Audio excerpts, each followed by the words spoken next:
श्री भारती जी बाबू जी, गणेश गिरी जी बाबू जी और पधारे हुए समस्त रविंद्र भारती जी महाराज, आप सबको दीपावली गई है।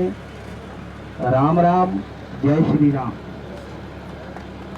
सज्जनों, बाबू जी ने कहा कि खेल शब्द एक है, नाम तो एक है खेल, पर अन्ना रूप घना अलग अलग है। खेल का रूप घना अलग अलग है, नाम तो एक है खेल।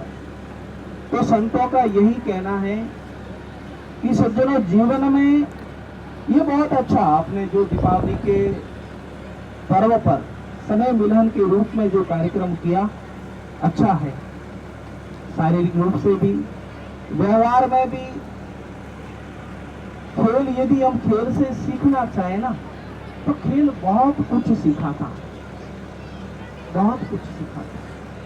खेल एक ऐसी एक क्रिया है कि व्यक्ति को हर 2 मिनट में हार का एहसास करवाता है और हर 2 मिनट बाद में जीत का एहसास करवाता है। ये सिर्फ खेल ही सिखा सकता है। खेल के माध्यम से व्यक्ति का पता चलता है कि वो हार रहा है, तो उस समय वो अपनी टीम को कैसे संगठित करके चल रहा है, उसका व्यवहार क्या है, उसके शारीरिक रूप की, उसकी शारीरिक गति क्या है। हार के समय में व्यक्ति का परिचय करवाता है खेल। और यदि जब वो जीत रहा है, उस समय भी उस व्यक्ति का व्यक्तित्व कैसा है, उस समय उसका व्यवहार कैसा है, तो सारी चीजें जो दर्शाता है ना, वो खेल के माध्यम से बहुत कुछ सीखने को मिलता है।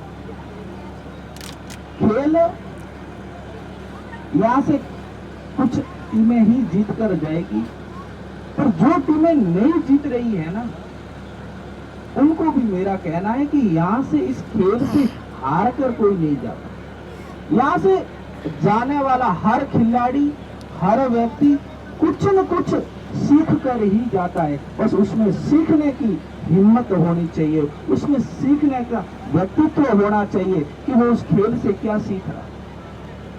यहाँ से संगठित होने की बात भी सीखी जाती है। यहाँ से हार के समय में अपने आप को कैसे संभालना है, क्योंकि जीवन तो एक दूसरी गति है, जीवन का खेल दूसरा है। जीवन में यदि हम एक बार हारें तो जीतने के लिए बहुत लंबा समय देना पड़ता है, और जीतने के बाद में हारने के लिए भी बहुत लंबा समय लगता है। पर खेल एक ऐसी क्रिया है जो हर 2, 5 मिनट, 10 मिनट में हार जीत का एहसास करवाता है। तो खेल के माध्यम से बहुत कुछ सीखा जाता है। आप सब ने मिलकर ये सुंदर आयोजन किया है, सबको खूब खूब साधुवाद, धन्यवाद।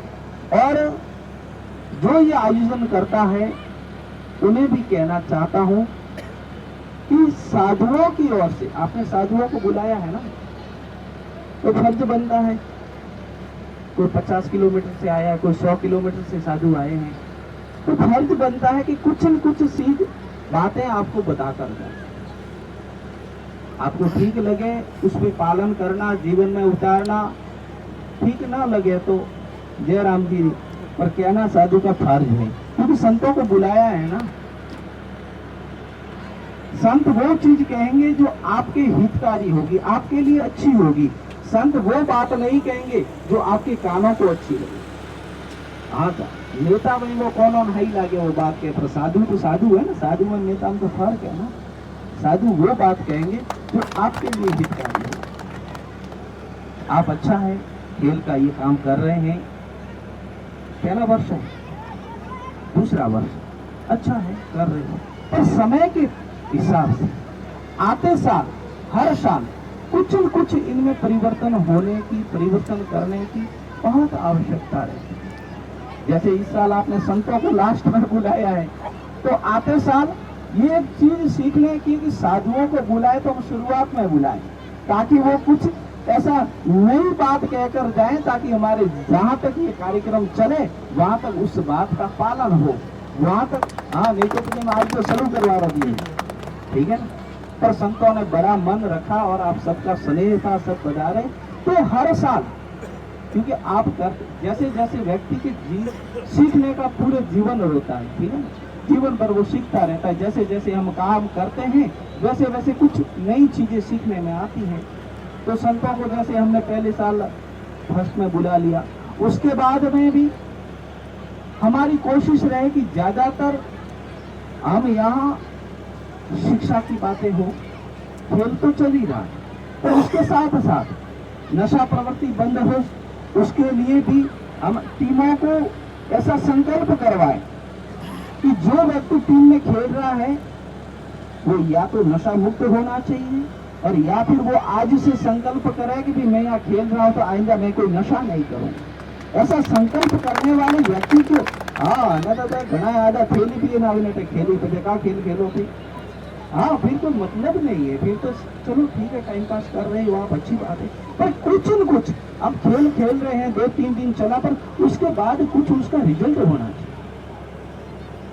आप रिजल्ट नहीं हुआ तो फिर यदि दौड़ना नहीं पाके तो फिर बीज गावी और फालतू क्या बनो, कोई अर्थ नहीं है।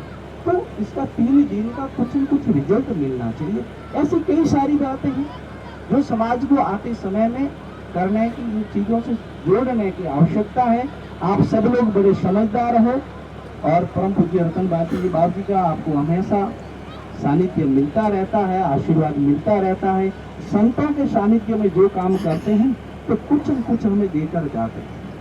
संत यूं ही आकर नहीं जाते, संतों का पदार्पण हो गया तो कुछ न कुछ हमें देकर ही जाएंगे। संतों की यात्रा निष्फल कभी नहीं होगी। इसलिए आप सबको खूब धन्यवाद, साधुवाद। इसी प्रकार आप समाज के हित का, और पूज्य लहर भारती जी बाबू जी ने कहा वो बात हमेशा याद रखना कि जीवन में खेल खेलना, पर समाज को एकजुट करने का खेल खेलना, समाज को बिखोरने का खेल कभी मत खेलना। इन बातों को याद रखना। ये बहुत छोटी बातें हैं पर ये बहुत बड़ा काम करती है। इन्हीं बातों के साथ मेरी वाणी को विराम करते हुए जय श्री राम, जय हिंद, जय भारत।